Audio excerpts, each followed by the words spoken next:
at the end of the day, a distributor is a middleman. And yes, we're, doing a lot of work to add services to increase our value, but, we're in that middle of the supply chain. And so I think it's even harder to be completely digital, but more important that because you got the manufacturer on one side and your customers on the other, and, you got to be digital on both ends. So.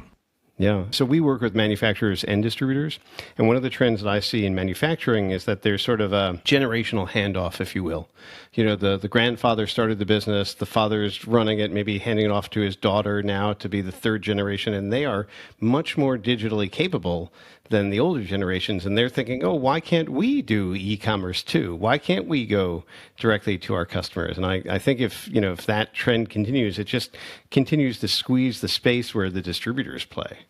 So that's on my mind. It is funny too, in the electrical space where I'm most familiar, there's lots of consolidation, and it's, a lot of the smaller distributors just thinking they can't do digital. So they're selling out to the big guys. And in many cases, they are too far behind to catch up.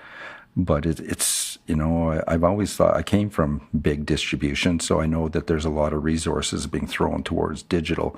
But the mid-size and even the larger small guys, the cost of software has come down and they're extremely nimble. You can do digital really good and not be the big guys with tons of resources and deeper pockets. So I think everybody can do digital if you have the mindset. And, that gets back to everybody having that mindset, not just a digital team.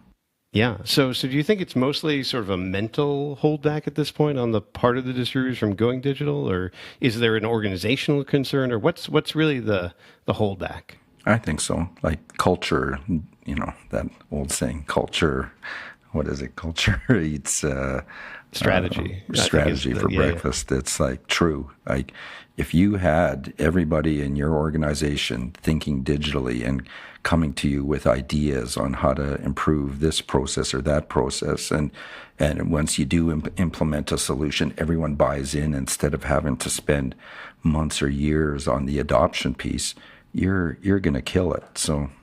Yeah, I totally agree. I mean, this is one of the things that was so interesting about our conversation a couple of weeks ago is, for people to adopt a solution like Spiro does require a culture change. It requires people to be willing to try to do things differently. And unfortunately, there's older, more experienced workers who are very eager to adapt technology, but somehow, a lot of people aren't.